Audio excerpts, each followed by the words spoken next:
Hey, everybody, and welcome to another edition of Talking Hockey Sense. It's episode 88 of the podcast, and it's in the middle of a heat wave. It's summer, which means if you're listening to this podcast like me, you are a sick individual. You can't get enough because it is not hockey season, but it really never stops, does it? I mean, honestly, it doesn't stop because I'm going to be going to an arena on Saturday this week as I record this. So we love hockey in the summer. There's no better place to cool down during a national heat wave than a cold ice arena, and then walking out into the heat. It's going to be an assault on the senses for me, but I'm willing to do that for you guys because there is a lot going on at the end of July, beginning of August. We kind of have the unofficial start of the following season. And that happens with the World Junior Summer Showcase, the Hlinka-Gretzky Cup, and then obviously that moves into rookie camps and preseason and then everything else. And then we got college hockey in October. We got junior hockey starting their preseason in September. There's all sorts of stuff that is happening throughout the next couple of months. So we don't get much of an offseason, certainly not in the prospect game. We will kind of take things a little bit slower on the podcast here for the next couple of weeks. I won't be on next week, but we'll have another one the week after that. We'll go every other week until the start of the season, and then we'll get right back into that weekly cadence. So lots to talk about. We are going to talk about the World Junior Summer Showcase. We are going to talk about the Hlinka-Gretzky Cup. There is a massive college hockey recruiting date that we need to talk about, which we will later in the show, as well as some of the more recent developments in hockey recruiting, some very big commitments in the last couple of days. And it'll just kind of help us set the table for this fun time at the we're still right in the middle of summer. And we don't want to end summer too quickly, but we do have to start getting ready for the next season, and we're going to do that here. Before we get into that, just want to remind you, if you haven't yet, you can follow this podcast in a variety of ways. Maybe one of the easiest ways to download it so that you always have it on your phone, you never miss an episode. Make sure you are subscribed on your podcast app of choice. You can also watch us every week on FloHockey.tv and also on the FloHockey YouTube channel. So plenty of ways to interact with this podcast. You can also hit me up on Twitter or X or whatever we're calling it now. That is at Chris M. Peters, and that is where you can ask me questions because I will, as at the end of this episode, as I always do, answer some listener questions. Plenty to get to, but now we're getting ready to start this next season. And so I actually want to start with a little bit of news that is kind of in the process of happening. It's not official yet, but I do want to start with this because it is World Junior Championship and World Junior Summer Showcase related, as we are still waiting on official word. But as we are recording this podcast, indications suggest that Logan Cooley, the number 3 overall pick in the 2023 NHL draft, is close to signing his entry-level contract with Arizona. Now, that is a change in plans for Cooley, who had previously said that he was going to return for his sophomore season. Now, Cooley was a Hobey hat trick finalist last year, one of the top scoring players in all of college hockey, led Minnesota within a goal of the national championship. They, of course, fell in dramatic fashion to the Quinnipiac Bobcats in the national championship game. And Logan Cooley, it seemed like he was going to go back for his sophomore season.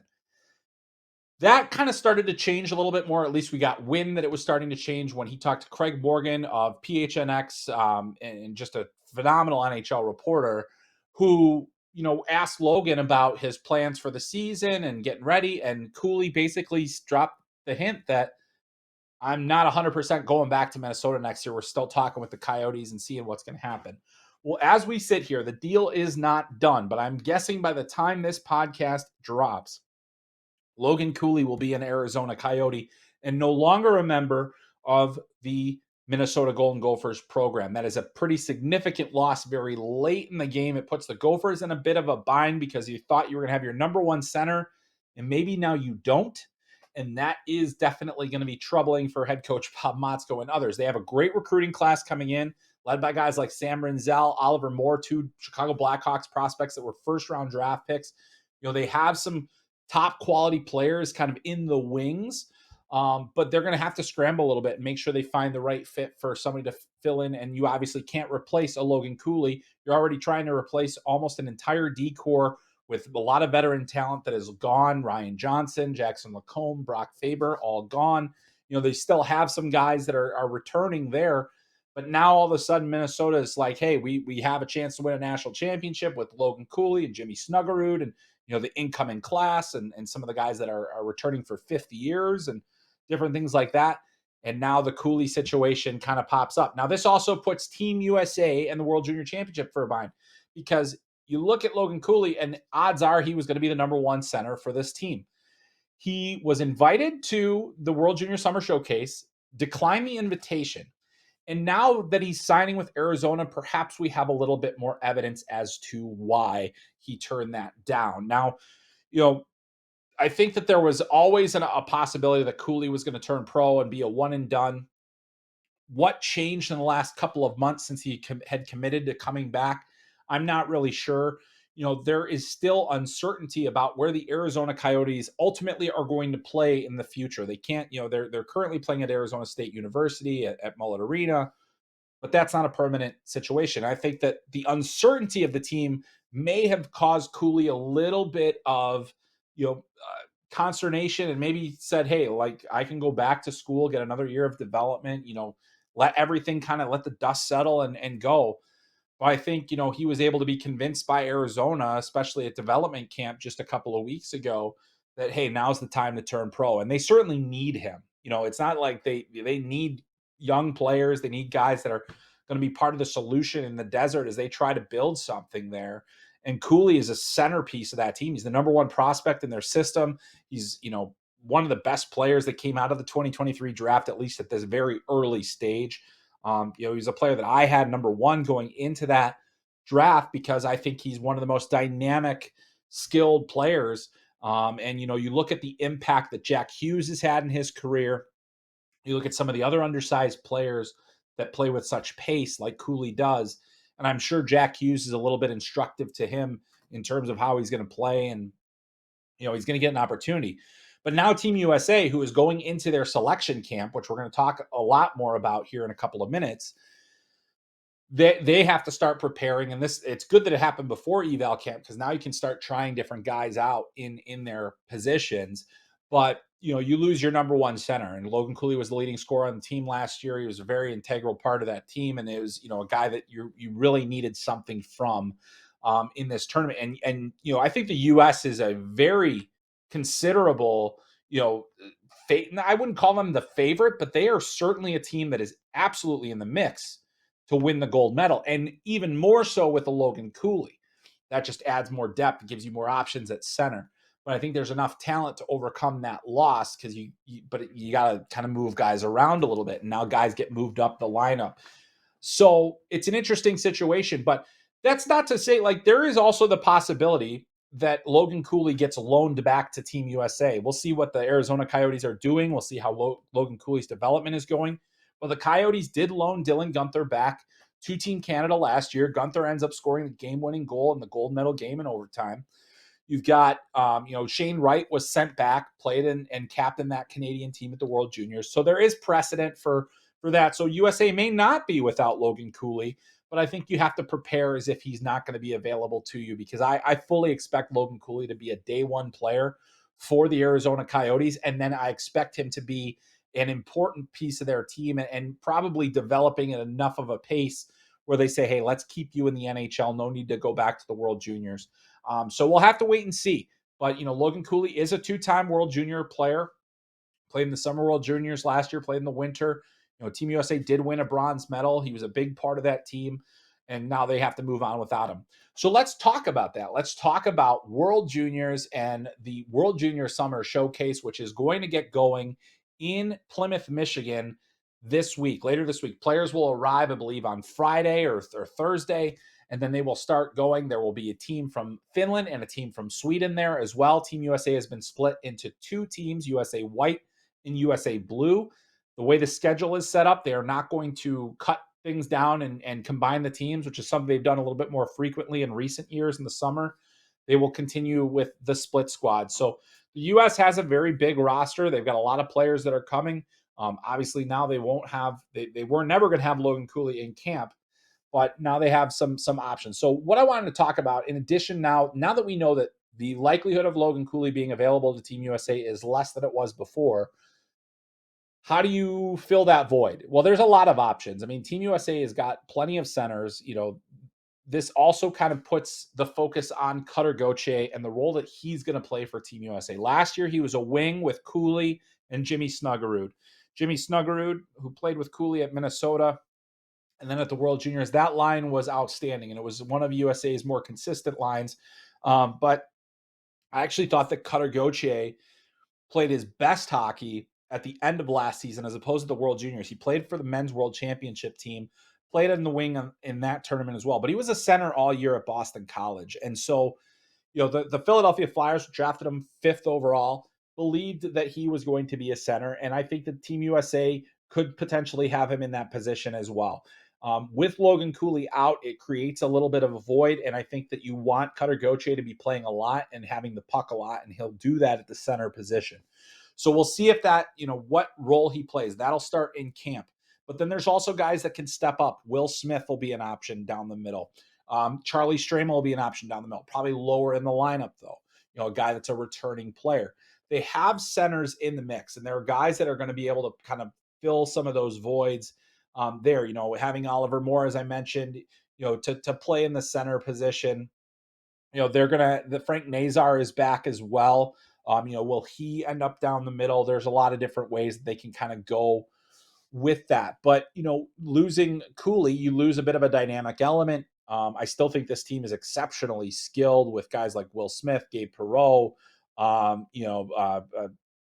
of the others that I mentioned, Nazar.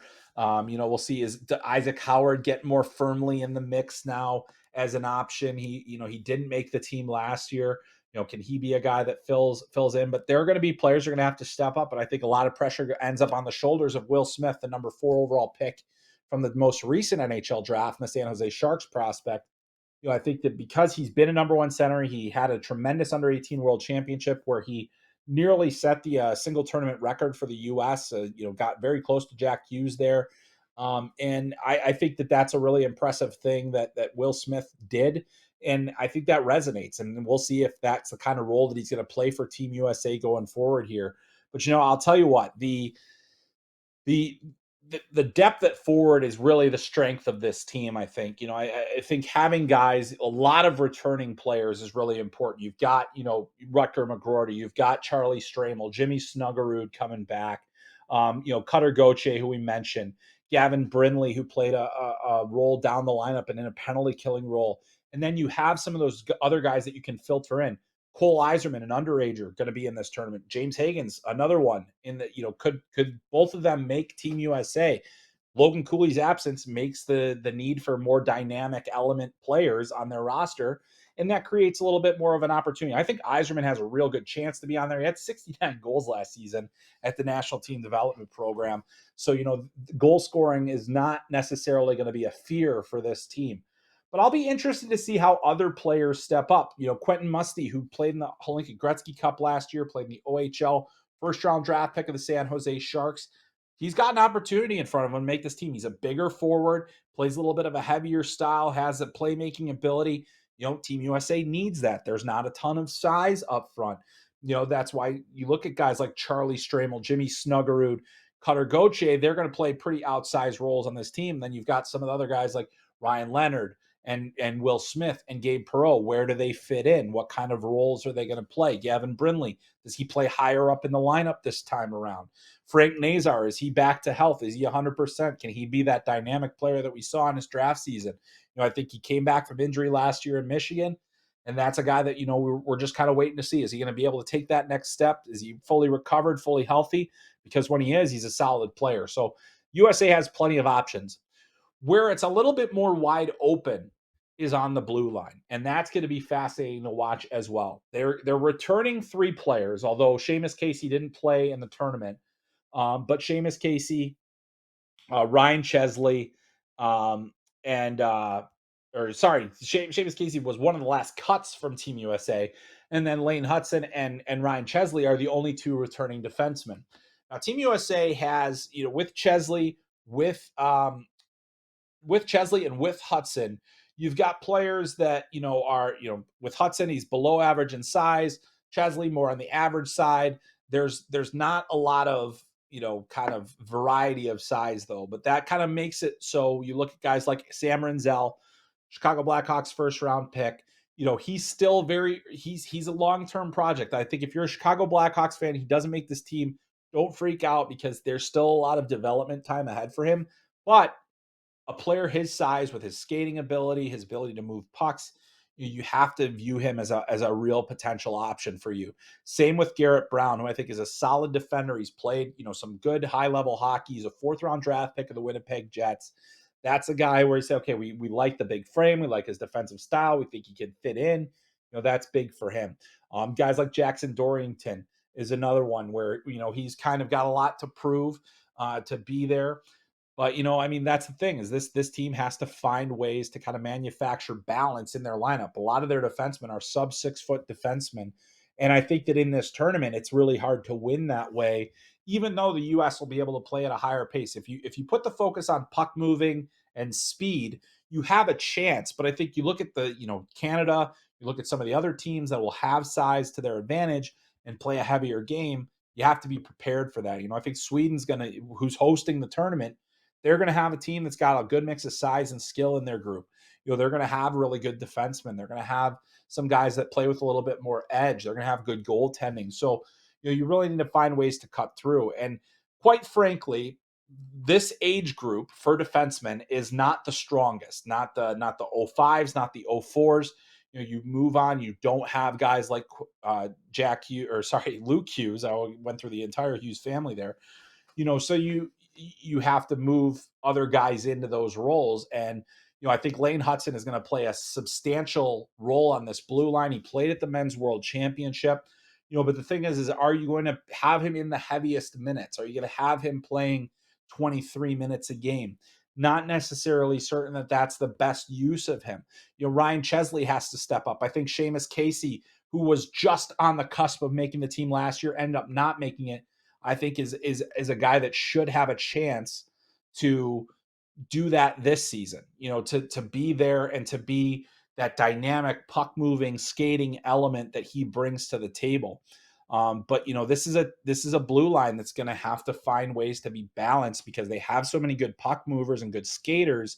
But do they have enough guys that are going to be able to defend stoutly? They're going to be able to make it tougher on the opposition. And that's going to be the question. What alleviates some of those concerns, however, is the goaltending position. And in this camp, you've got Trey Augustine, who's the incumbent starter. He basically earned the number one role at the World Junior Championship. His last 2 games didn't go so great there. However, you've got a guy that's coming off of a major confidence boost, winning the Under-18 World Championship, where he was one of the biggest reasons his team won the gold medal. Team USA played terribly against Sweden in that gold medal game. Trey Augustine kept him in it, kept them in the mix. They tie the game late. They win it in overtime. He gets to celebrate a gold medal after some agonizing defeats earlier in his career as a young player. And you have to appreciate the mental toughness that it took to overcome that.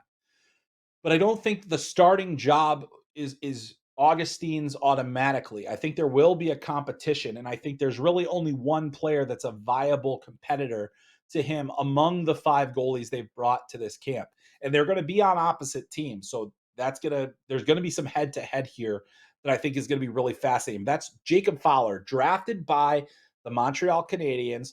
He is the defending Clark Cup champion. So he won the Clark Cup championship with the Youngstown Phantoms last year. He was the MVP of the playoffs with a .952 save percentage. And then he was also the USHL goaltender of the year. He has good size. He has definitely the hockey sense and the ability to stop pucks and the ability to play in those high pressure situations, looking completely unbothered. I thought that, half the games that he played in the playoffs, I felt like he didn't even break a sweat with the way that he just kind of handled everything. And so that's going to be an opportunity. He has an opportunity in front of him to prove himself. And this camp is the very first option to do that. So to have an opportunity like that, if you are Jacob Fowler, is a pretty impressive thing to do. And so the summer is one thing. He's going to go to Boston College. He's going to have to play well there. Trey Augustine's going to have to play well at Michigan State. There's a whole first half of the season that goes with it. But set the tone in the summer right now. Stake your claim. If you're Jacob Fowler, stake your claim that, yes, I have every right to believe that I can be the number one goalie for Team USA at this tournament. But it is going to be a tall order to get the guy that has already played in the tournament, has played in 2 under-18 world championships, and had a heck of a run last year and was a second round draft pick of the Detroit Red Wings in Trey Augustine. So that's Team USA's camp. I will be there for the entire camp. I will have plenty of reports on FloHockey. You can read them all at flohockey.tv. I will be doing some notebooks, some scouting reports. I'll probably do a full recap afterwards, a projected roster when all is said and done. But boy, it is an absolute amazing event. The World Junior Summer Showcase. Sweden has a really good team coming. They did change their roster a little bit, so it's not quite as exciting as it was when they initially announced it, because Jonathan Lekkerimäki, Liam Ogren, and Noah Ostlund all are not there, but there's still a number of first-round draft prospects that are going, including Axel Sandin Pellikka, Theo Lindstein, Fabian Liesel. That's going to be a good roster. Finland is bringing 2 of the top 2024 NHL draft prospects with them, Aaron Kiviharju and Konsta Helenius, 2 guys that are going to be big-time prospects within the 2024 draft. I had them both in my early top 10. I think there's a lot of skill in both of those players. And Helenius had a really strong showing last year in Finland's Pro League as such a young player. So those guys, instead of going to the Hlinka-Gretzky Cup, are going to the World Junior Summer Showcase. So I think there's a lot to like about those 2 players. And we'll get a chance to see them here at the World Junior Summer Showcase. So follow along with FloHockey's coverage. We'll also be doing a ton of World Junior coverage all first half of the season, and I will be on site for the tournament as well. Cannot wait for it. As you guys know, if you've ever followed this podcast for more than 5 minutes, I love the World Junior Championship, and I'm really thankful that Flo loves it too, because we are going to go knock it out of the park with our coverage, and hopefully you will stick with us the whole way through. All right, I went on way longer than I wanted to on the World Junior Summer Showcase, but obviously, as you guys know, I love talking about it. We're going to move on to talk a little bit about the Hlinka-Gretzky Cup. And now the Hlinka-Gretzky Cup, which is one of the big 2024 NHL draft evaluation events. It is starting on Monday. So July 31st is when the tournament will start. Team USA, Team Canada are there.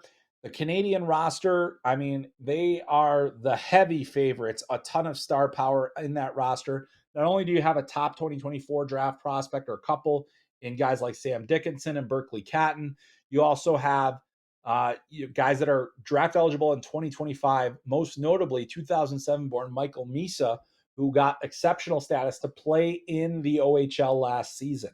And so he is there as well. There are a couple of other really strong 2024 defensemen, Henry Muse, Zane Parak. There are a bunch of really good players there. And I'm fascinated to see how this Canadian roster kind of shakes out. They ran through the tournament last year on home ice. They're going to be in Slovakia to start this tournament this year, and they will open their tournament on Monday. So really looking forward to seeing what that group has to offer. The nice thing about this upcoming draft season is that we've got some more data points for these players. I feel, during COVID, a lot of guys got disrupted. We talked a lot about last year. It was a real down year for the OHL in terms of draft prospects. There weren't as many top end guys. This year, it's opposite. I mean, most of the Canadian defense is from the OHL. They've got a lot of OHL, top quality guys. Some of the best 2005 NHL draft prospects also from the OHL, and Porter Martone and Malcolm Spence as well. So, you've got guys that you're getting a great look at the future. Team USA, the US roster, they don't send the national team development program. So the under 18 team that plays the World Under 18 Championship does not play in the Hlinka-Gretzky Cup. And as a result, that gives opportunities to a lot more players. I believe it's 12 players that are on this year's roster did play in the USHL last season. They got some games and got some minutes in the USHL. And so that's very good for them. Getting that experience, it's really tough to go from the high school level or the prep level or the AAA level into the Hlinka-Gretzky Cup. Even though it's a summer hockey tournament, you're talking about a ton of top quality guys that are going to be available, for other teams. And so you have to raise the level of game that you have. And that's really where I think, USA is going to have to step up, and it's going to be on a lot of guys to make some big moves. But you look at Team USA, and they've got some high quality USHL players. Max Swanson, who is from Alaska, plays for the Fargo Force. He was one of the top scorers in the playoffs last season. He also was only the third player ever that was age 16 or younger to make the World Junior A Challenge roster. Helped Team USA win there.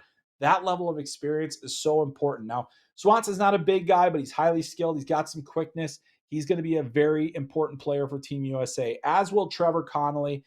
He's probably, he played for the Tri-City Storm last year. He is a very good draft prospect. However, if you know anything, start talking to scouts, there are some concerns. We will dive into that another time. But he is part of Team USA, and he will be an important player for them, basically because he had a really good USHL season. He's committed to Providence College, and that is a player that will get scouted heavily, but also scrutinized heavily for more off ice reasons than on ice reasons. Also coming to Team USA, Will Felicio played for the Madison Capitals last year, set the record for most points by an under 17 defenseman in the USHL last season with 28. He's a guy that could be a pretty important offensive defenseman for Team USA, a guy that's going to have to move a lot of pucks. Some of the guys from outside of the USHL, Aiden Park, who played at Shattuck St. Mary's, he did get a couple games with the Green Bay Gamblers last year. It was a high phase 1 draft pick in the USHL. Aiden Park, big time player from California. He's got a lot of skill. There's an expectation that he's going to be able to be a big contributor offensively here, just as William Whitelaw was last year out of Shattuck St. Mary's. And then AJ Spellacy as well from the Windsor Spitfires. He got injured last season, but he's big. He's athletic. He's actually a former football player. So he's going to be a guy to keep your eye on. Scouts are very intrigued by him because there was some thought that he might not be ready for this tournament in terms of his health.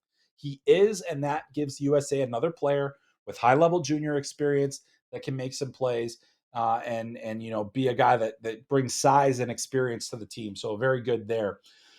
So there's a lot to kind of break down with the Hlinka-Gretzky Cup. The one thing I would say, it's an important event for evaluation. We actually have a question later that I'll dive into this a little bit more. But it is a baseline. This is not an event where a player's draft stock is going to be made or broken. I don't think you can hurt your draft stock here as much as you can help it. But then I also think that you have to take the results with a grain of salt. But if you do look back, the top performing players of the Hlinka-Gretzky Cup year in and year out are high draft picks. They're typically draft not every single year, but most years they're high draft picks, and they are players that you are going to hear about the entire season. Last year, Team Canada was led in scoring by Callum Ritchie. He was a first-round draft pick. Zach Benson was a key figure. Other players that went in the first round, Colby Barlow, they were guys that made their names at that tournament. But this is also a tournament that can kind of mislead you sometimes because a player might be more prepared in the summer than some of the other guys, and he plays better. A player might be more physically developed at this point than some of those players. And over the course of the season, that changes a little bit. So you do have to kind of take it with a grain of salt. But I'll get into that a little bit more later because I do want to talk about some college hockey recruiting as well. And before I get to that, just want to remind you the Hlinka-Gretzky Cup, it's an 8-team tournament. It will go July 31st to August 5th. I believe NHL Network will be airing all USA games and I believe some Canada games as well during the course of this event. TSN has it in Canada. And so if you wanted to get your hockey fix this summer, the Hlinka-Gretzky Cup is a great way to do it. I will be watching it from afar as well because I'll be at the World Junior Summer Showcase. But it is an intriguing event, and it creates that baseline, which is what we kind of use to set the tone for the season. And it's a good one for that, for sure. All right. Moving on to some college hockey recruiting, and there was massive news in the college recruiting world. Now, I caught wind at some point, I believe about a month ago, that Michigan State, that Artyom Levshunov, the defenseman for the Green Bay Gamblers, who I have number 3 on my early list for the top 20 or the top prospects of 2024, was trying to find a way to get into college this year. Now, he is a late 2006 birth date. So that is, or sorry, late 2005 birth date. And so, in terms of getting all the academics and everything in order, that apparently was taken care of. Then there was a bit of a recruiting battle, and the team that ends up getting him is the Michigan State Spartans. And what a huge recruiting coup this is for Michigan State. I When I first heard this news, I wondered about how Levshunov was going to be able to get eligibility. There's a lot of different hoops you have to jump through as an international student. There's a lot of academic things that you have to do, but there are exams that you can take. English is a second language. There's a different barrier of entry for those players as well. Especially, and you look at a guy like Levshunov, he's Belarusian, was not going to be able to play in the CHL because they put a ban on Belarusian and Russian players in their import draft. And he went to the USHL last year, had a sensational rookie season. He was an all rookie selection, third team all league, and outproduced in a raw point total what Owen Power did in his draft -1 season. So pretty impressive stuff. Michigan State had already gotten Maxime Sturback to flip his commitment from Vermont to there. They have Trey Augustine, who we mentioned, who's going to be Team USA starting goalie. They've also had a gigantic influx of transfers and really good players. Red Savage, two-time member of the U.S. World Junior Team. Isaac Howard, first-round pick of the Tampa Bay Lightning. They've got guys like Reed Lebster, who won a national championship with UMass as a graduate transfer. There are a lot of quality players coming into the program there at Michigan State. And to add Artyom Levshunov, who is a top-tier draft prospect, I think he'll be the first defenseman taken in the 2024 NHL draft, at least at this early stage. A lot can happen between now and next June, but at that early stage, so we're talking about a blue chip prospect, one that you didn't necessarily expect you were going to have in a position of need. And now you've got both him and Maxime Sturback, two foreign players coming in to be top tier defensemen and import players. And you've revamped your blue line. You've got good forwards up front. You've got a top quality goaltender in Augustine. And you have to say Adam Nightingale and his staff have really turned things around quickly at Michigan State. They've got the renovations to Munn Arena, which was overseen. You got to give credit to the previous regime there. Danton Cole, longtime coach there, getting the renovations done at Munn. He was a big person on the front lines of that. And without that, I don't think, necessarily the success comes as easily. And it's not to say that it's easy, because I think Michigan State has they still have a ways to go to be a top tier contender in the Big Ten. But this team that they have really does give them a chance. And if Levshunov is able to get, to break through here and be a top tier player as he was in the USHL last year, you got to be impressed. You simply have to be impressed. I think if you are the Michigan State Spartans, and if you're a fan of the Michigan State Spartans, I can't tell you how big of a coup that is to get Artyom Levshunov. I think he's a great skater. He's got size. He's a right shot defenseman. He can score. He gets into plays. He's got, the sky is the limit for this young man. And, see that he was able to come in, play for the Green Bay Gamblers last year, get comfortable in North America, learn English, learn how to drive. A lot of good things there. But yeah, number 3 prospect going into the season for me, on my way too early top 10. And I don't think he's going to move too much from there in the next couple of months as we continue to watch his progress. All right, so we've got that Michigan State. That's current, but August 1st is also a very important date on the recruiting calendar. Basically, the next class of recruits, of the top tier guys, based on NCAA rules, they're going to finally be able to be recruited. Most of them probably have had some conversations with teams, or informal things here and there.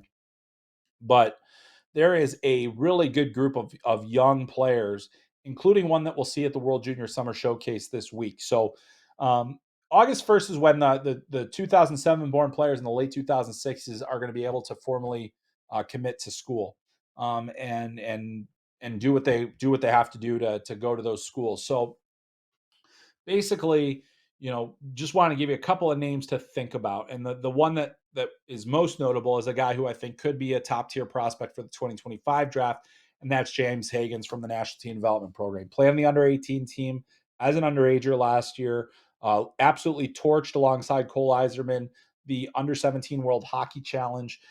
You look at him and the way that he plays, and you see a lot of those kind of similarities between the guys like Jack Hughes and Logan Cooley. You see that speed, that creativity, that playmaking ability, that vision.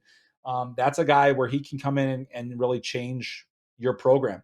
His brother Michael is committed to Harvard, and some believe that may give James or Harvard the inside track on James. We've seen top tier talent go there. Obviously, they've already got Adam Fox, who won a Norris Trophy there. You look historically, and they just had guys like Matt Coronado, Sean Farrell, that they came in and pretty quickly established themselves as top tier prospects if they weren't believed to be already. And so we'll see if that works out well. But James Hagans, New York native, top quality player. I mean, we're talking about a guy that could be a big time player at the collegiate level, and whoever gets him will be real happy. But currently uncommitted, and we'll see how long it takes for him to announce his intentions. But we should see a lot of commitments in that first week of August there. Some of the other names to know: L.J. Mooney, one of the top 2007 born players. He is the cousin of Logan Cooley. Undersized but incredibly skilled and dynamic, very exciting player. Cullen Potter, the son of former U.S. Olympian Jenny Potter. He is a guy that is definitely going to get a lot of attention from throughout the countries. Both Mooney and Potter playing for the National Team Development Program next year. Logan Hensler, currently on the U.S., will be on the U.S. under 18 team this year.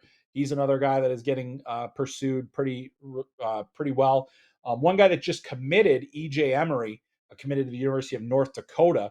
That's a big commit for Nodak there. He's a high upside individual. Didn't have a lot of points last year, but an incredible athlete and absolutely has the mobility, the power.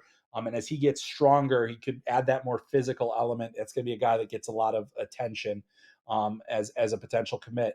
But Logan Hensler is another guy that's getting pursued very very strongly by a number of top tier programs. Some of the guys that you'll see in the USHL soon: Sasha Boumediene, Lucas Sachin, whose brother Grayson went the collegiate or went the WHL route last year. Does Lucas do that same thing? He's going to play for the Chicago Steel next year. These are just a few of the players that are going to be very highly sought after in the recruiting space, and we'll get to those a little bit more throughout the rest of the season. As these guys make commitments, keep an eye out. We'll certainly be covering some of the top tier players that are committing to schools this week. But the ones that we mentioned there are some top quality guys that I think a lot of programs are going to be hard after. So we like seeing it, and it's certainly the talent pool in the United States continues to get better and better and better and better. And with that, I think that we're on the cusp of yet another class of really exciting young players. I know there's a lot of people excited about what the 2007 born class is going to bring to the table. All right, before we move on to our question and answer period, which we've got some questions that will get us through to the next little bit here. But before we get to that, just want to remind you, another way to scratch that hockey itch this summer is with the Beauty League. It's one of the premier summer hockey events. It is on FloHockey. You can follow it in a variety of ways: on YouTube Live, on Facebook Live, and on FloHockey.tv. Free to watch and a great chance to see some of your favorite NHL players, especially those guys that grew up or born and raised in Minnesota, playing near home and having a great time on the ice at Braemar Arena. 3 games a night, every night. Starting on July 31st, there will be 2 game nights a week, Mondays and Wednesdays for the rest of the summer. We will have 3 games of hockey. It's informal, but boy, is it fun to watch. We've seen some spectacular goals. We've even seen a couple of physical plays, and certainly you get to see a lot of NHL stars as they get ready for their season. The Beauty League, it's such a great cause. They support a ton of charities. And I got to say, if you haven't seen it yet, check out all the highlights that we've been posting on FloHockey.tv and the FloHockey YouTube page, goals of the week, things like that. Eric Howla pulled out a beauty of a backhand last week. We saw the Jackson and Noah Cates combining for a goal. We saw Jason Zucker score 5 in a game, and Vinny Lettieri score 5 in a game. So make sure you are watching that. It might be summer hockey, but it is a lot of fun to watch. And we love seeing that from the Beauty League as it supports charity. And then on top of that, it's a great way for NHL players to get in shape. Jake Getzel, Ryan McDonough, Brady Shea, Brock Nelson, just a few of the NHL players that we've seen in recent weeks. All right. I'm going to take a sip of water, and then we're going to get into this question. I need to get that sip in because, as we mentioned, it's a national heat wave. It's very hot outside, and apparently I'm very dry as well, as you can probably tell by my voice here in these hot summer months. But let's get to the questions. And this is a question about the Hlinka-Gretzky Cup because we want to talk about that a little bit more, and I mentioned it before. So this one comes from Andrew. Andrew asks, can you talk a bit about the specific importance of the Hlinka? How much can it help or hurt these players who still have a full season to go? Andrew, it's a great question. I think one thing that I've learned about the Hlinka is the most important thing that it does, and I said this before, but I'm going to say it again. The most important thing it does is it sets a bit of a baseline. It allows us to identify players. Basically Hockey Canada, USA Hockey, they've done all the work and they've gotten some of their best together. It's not a best on best because we don't have the top tier, all the top American players. Finland is not sending their best U18 players to this tournament. So there is absolutely a little bit of that kind of changes the dynamic a little bit of the tournament. So it's been billed as a best on best tournament. It isn't. Canada does send their very best possible roster, though they will be without Macklin Celebrini this year because he is injured, recovering from offseason surgery, and very well could miss the beginning of the season at Boston University this year. But in terms of lingering, like, this will help us set our early lists. It's not, and early lists, I did my way too early top 10 already. There's going to be a lot of changes. I mean, there hasn't been a year where I haven't put a guy even in the honorable mention of that list that, may not even be drafted. So much happens over the course of the season, but this does give us a baseline on a whole bunch of players. It gives us ideas of who we should watch closer. It gives us ideas of, where guys are starting from, and then we can compare that to where they finish, especially at events like the Under 18 World Championship, various international tournaments that, Canada doesn't play in, but a lot of these other teams do.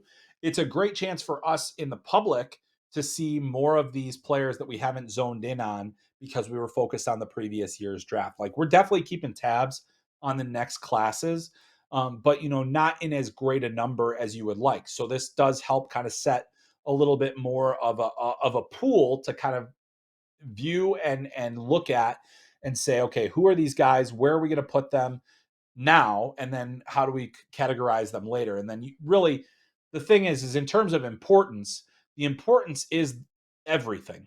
Everything is important. You take everything collectively. No one event or game or week is more important than the others, really. I mean, in the end, you're trying to create a full picture. So it's all just more information gathering. And like I said before, I think you can help yourself at the Hlinka. I don't think you can hurt yourself. There isn't any guy that's going to play in this tournament where it's like, well, this guy's definitely off the list, because we all know that what they do in the summer does not necessarily equate what they're going to do throughout the rest of their season.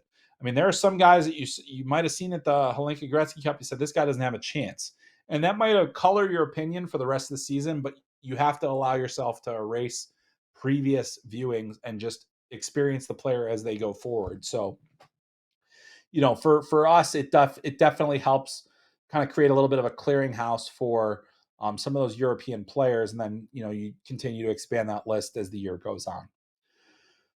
All right. Great question, Andrew. Thank you for that one. Next one comes from Alex. And this is, we've gotten this question before on here, but I figure we might as well update it a little bit. But this one comes from Alex, and he asks, what do you make of the trend of high end Canadian players going to the NCAA route, like Owen Power, Adam Fantilli, Kent Johnson, and now Macklin Celebrini? Well, the thing is, and he also puts trend in kind of this parentheses, like, is it a trend? And you're kind of right. I don't think that's enough players to equate a trend.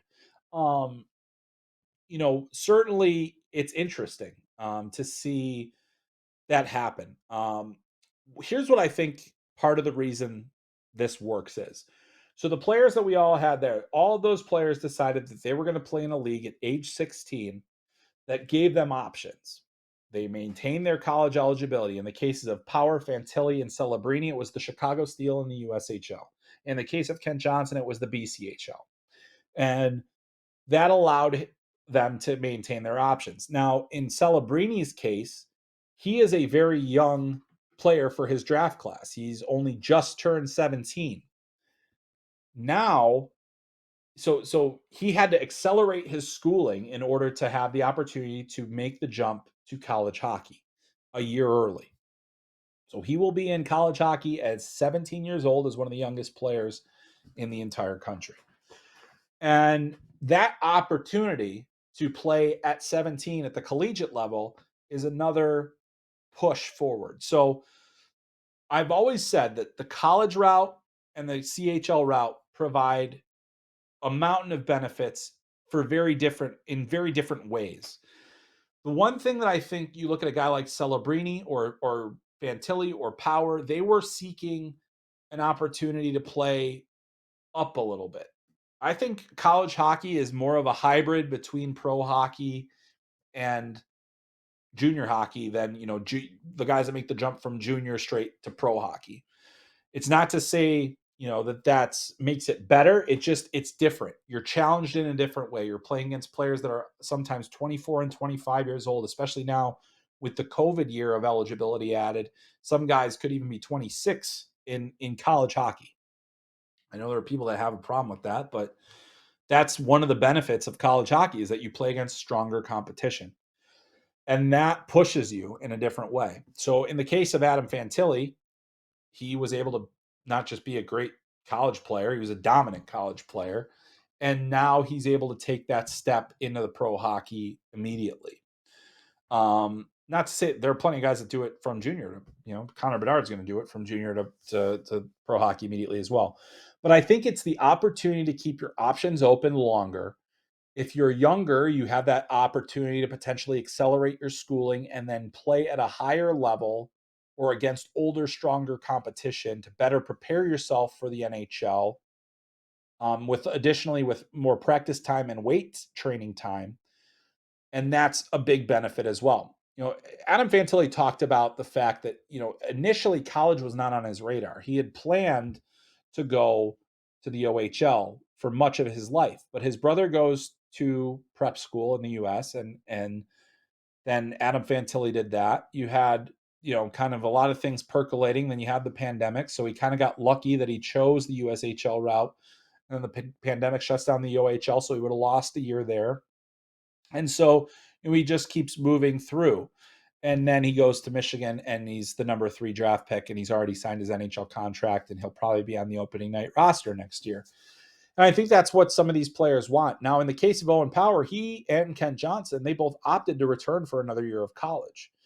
Macklin Celebrini could opt to return for another year of college after next season, though it's likely that whoever drafts him is going to want him to sign right away.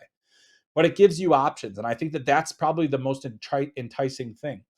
Also, it's, the people that advise these players are often similar. Owen Power and Adam Fantilli have the same agent, so it's like there is a track record there. All the other guys that we talked about all went to Michigan. Celebrini is going to BU, so it's a little bit of a different experience there. So he kind of breaks the trend in a couple of different ways. But I mean, I think that the opportunity to have options is probably one of the biggest reasons that this happens And I don't think it's a trend because it's not happening as widespread. But the fact that so many of these guys that are top 5 picks are making that decision is quite interesting. And it is something that I think we'll continue to see to a certain extent for a while. And it's quite interesting to see. All right. We're going back to the World Junior Summer Showcase here. And this one comes to us from at Avco Cup. Sorry about that. At Avco Cup. I thought I lost my whole broadcast there for a second. Um, from Avco Cup, this one is USA seems to have invited a pretty even mix of big defensemen and small defensemen to the World Junior Summer Showcase. Do you think the final World Junior roster will lean more towards the bigger guys or the smaller guys this year? It's a good question, but I think actually it'll probably be a combination of both. I think the mix here, as we mentioned in our previous segment about the World Junior Summer Showcases, this isn't the strongest group of defensemen. So I don't think that you have the luxury of you don't have the luxury of being picky on size. I think that you kind of have to take the guys that you feel are the best fits. But quite frankly, you only have a couple of guys that are 6'1" or taller in your group. Let's see, we got 1, 2, 3, 4, 5, 6, 7 of the options that you have, and that's 16 defensemen. So less than half of your defensemen are 6'1" or taller. And then you're looking at potentially having a number 1 defenseman in Lane Hudson, who's 5'9". And then Ryan Chesley, who would probably play pretty significant minutes, 6 foot. You have to figure that, Seamus Casey's going to be there, 5'10". So I think that you do want to try to find some balance. And that's why guys like Garrett Brown, Sam Rinzel, the Jackson Dorrington, Drew Fortescue, those are players that are bigger players. And you say, do they fit within our team? Are they going to click? Can they play at the World Junior pace? Can they make the decisions that we need them to make? I think that there are going to be some very, very difficult decisions to be made on the blue line this year. And that's because I think there is a bit of a talent gap. I don't think that this is the strongest group that we've seen. And, there isn't, with beyond Lane Hudson, there isn't that guy where you say, this guy's going to give us a ton of minutes at this tournament. Now that could change over time. That as these guys go through their season, maybe somebody kind of raises to the top. But this is not necessarily an easy call to make. So Team USA's blue line, that competition, I think it's wide open. They have a lot of good options. They have guys that are, definitely more defensive minded. And then they have a really strong group of offensive minded defensemen, with Lane Hudson being, by far the best of the group. So we'll have to wait and see exactly how it shakes out. But I think that there will be a balance. I don't think that you can have, an entire D-corps that's sub 6 foot. And I don't think that that's what they want to do. And so, sometimes you do leave a little bit of talent on the table to try to get heavier, bigger, just being more disruptive. You don't have to necessarily, have a guy, your 1 through 7 defensemen don't all have to be outstanding puck movers in a short tournament. You're going to need some guys that are disruptive, that are hard to play against, that are physical. And there just isn't a ton of that at a high level for this team. So it'll be interesting to see kind of how that shakes out. All right, we move on to our next question and this is an international hockey question, and one that I enjoy here. So it's at Views on Puck, and this question is: after 2 great years in 2020 and 2021, it seems like the German development of prospects is once again badly struggling. Just got relegated at the U18s and have fared poorly at the Hlinka recently. Is there a reason for this, and any reason why Slovakia has overtaken them? I think, it kind of comes down to demographics.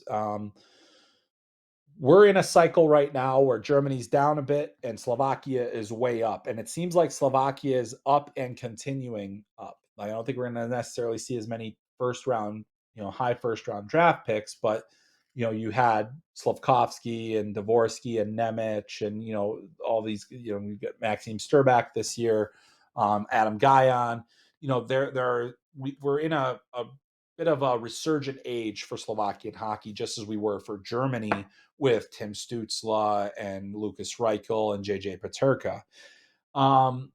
And and also there was the Pyeongchang Olympics where Germany took silver, and some of their young guys came through.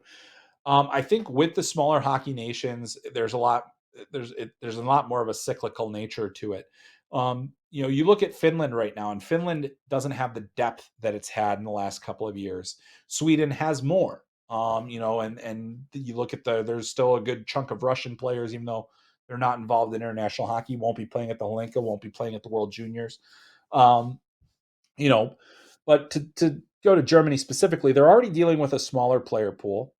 And so it's harder to maintain that upward momentum. You're going to have those cyclical kind of, we have a great birth year where just all the guys and those guys make each other better and they're making the rest of the group better.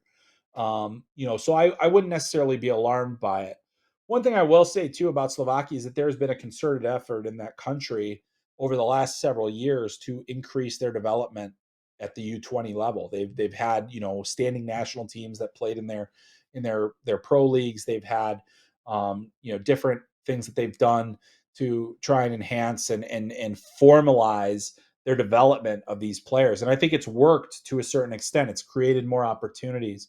The other thing that I think is also important about Slovakia is they have not necessarily been um, like they haven't been selfish about their players. I guess they haven't said that the only way to develop these players is through our own system. You look at Slavkovsky going a different number of players have gone through Finland's leagues. Dalibor Dvorsky played in Sweden. Guys are going to the CHL. Philip Mashar played in the CHL last year. So there are players, but then you also have guys like Simon Nemec who do play at home. And I think there's also been a concerted effort on the club side in Slovakia to get more young players in. And that was true in Germany. Germany was trying to get more of those guys into the DEL games and different things like that. Moritz Seider benefited from that. Tim Stutzla benefited from that. So, there are a lot of things that Germany was doing kind of in a similar vein. But I do think that there's value in letting some of these players explore other developmental opportunities and going other places in greater number. We're starting to see a number of German players go the college route. That's been true for years now. Where you get a number of players and you'll see them pop up on the German national team. You don't necessarily see them pop up in the NHL as much, but there are certainly a lot of players that have that opportunity. So, to me, I just think it's cyclical. I don't think that there is an underlying damage to German hockey. I'd have to research it a lot more. And just kind of also look at the demographics. How is hockey growing? I think we're going to see could be a bit of a lull as we get kind of the pandemic era of player as well, where maybe we missed a generation of players that would have started hockey in the COVID years or things like that. There's a lot of things we can't know about that. But I think that what you have to look at is the positive that Germany had been on the rise for so long they had guys like Seider and Draisaitl is going to create. I think there's going to be a Draisaitl effect as well over time in Germany where that is going to really pop players to see, hey, there's a guy that was among the best in the world, German athlete of the year one year. This is a guy that is going to inspire a country, and I think that's going to only continue, and that'll be true of Seider and Reichel and Stutzla and Peterka and that group that is kind of taking the mantle alongside Draisaitl and being that next wave. So plenty to look forward to there, but a good question. I always like getting those. They're a little off the beaten path. All right, our last question for today, and there are a few that I wasn't able to get to, but I'll get to them next week or in 2 weeks when we're back. This one comes from Nam Danan, and this is a little bit of combining draft classes, and this is always fun. Hoping you can rank, compare, and contrast Simon Nemec and David versus David Juracek versus David Reinbacher versus Dmitry Simashev. I'm especially curious how Simashev stacks up against the other three in your estimation. If you have time, curious about how they compare to 24s like Levshunov and Dickinson. Thanks. All right. Well, thanks for the question there, Nam Denan. I think that it's a hard question to answer because you're obviously dealing with a lot of different information, and so if I'm just judging it solely on upside, I think that of the guys that we're talking about, I would have Artyom Levshunov number one. And I would consider having Sam Dickinson number 2 in that group. I think that the class of defensemen we have coming up are exceptional. I'm less married to Dickinson at number 2 because I really am very, very high on David Jiricek. I think that he's going to be a top tier NHL defenseman. I think his offensive game is coming along nicely. I think he defends well. I like his mobility. When I've seen him in top level competitions, he always steps up. I just think that as an NHL player, he's going to be very strong. Simon Nemec, same thing.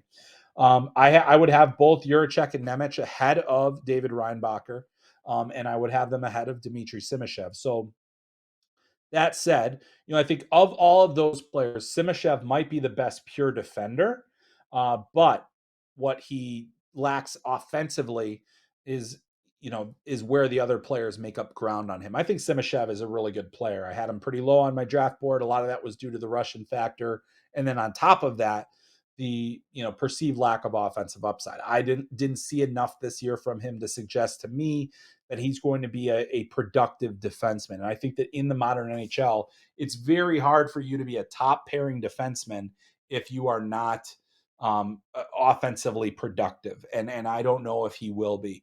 I do think he's a top 4 defenseman. I think there's a potential to be a top pairing defenseman, a guy that plays tight matchups. I think there's a Ryan Suter element to him.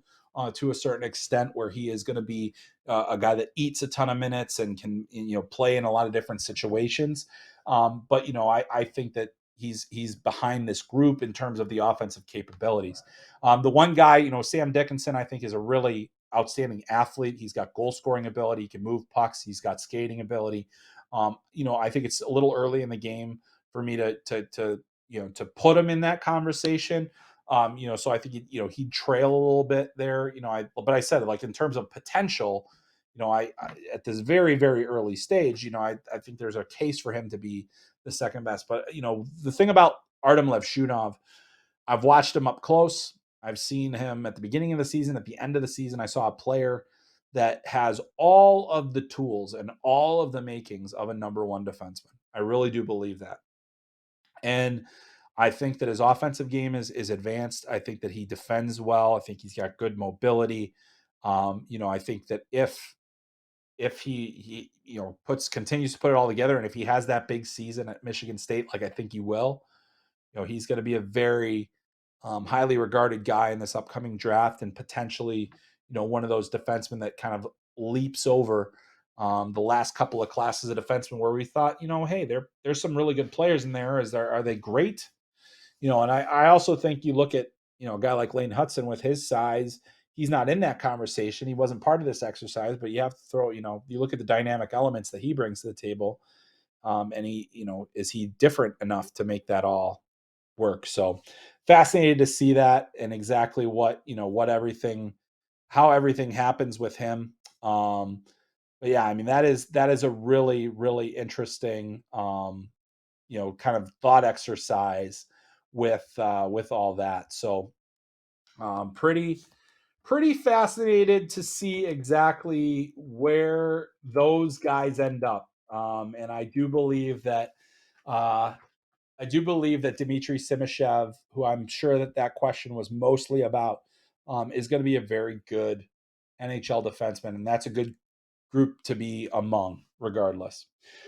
All right, folks. Well, that's going to do it for me today. We've had a lot of fun. As I mentioned, we will be going every other week on the podcast for the next couple of weeks, but you can always keep up with us on the FloHockey YouTube page, certainly FloHockey.tv. There will be a ton of World Junior Summer Showcase coverage. We'll have more on the Hlinka-Gretzky Cup. We'll have more on college recruiting. We'll have more on Logan Cooley as we record this. Still not confirmed, but seems very, very likely he is going to be an Arizona Coyote here in the next little bit. Wish we could have confirmed that for you, but that's the way it goes. And then, just make sure that you are following this podcast in as many ways possible. Download us on your app of choice, subscribe to us on your app of choice, watch us on FloHockey.tv and the FloHockey YouTube page, the Flow Sports app.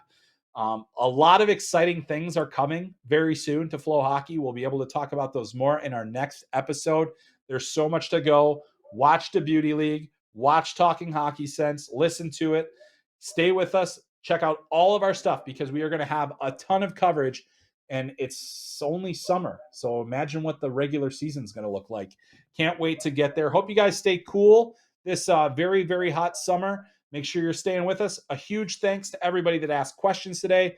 My thanks to Tyler for producing as well. And my thanks to you for joining us, however you did join us here, whether watching or listening. It's been a lot of fun. It's great to be back. A lot more to come in the coming weeks. That's going to do it for this week's episode of Talking Hockey Sense. I'm Chris Peters. We'll catch you next time.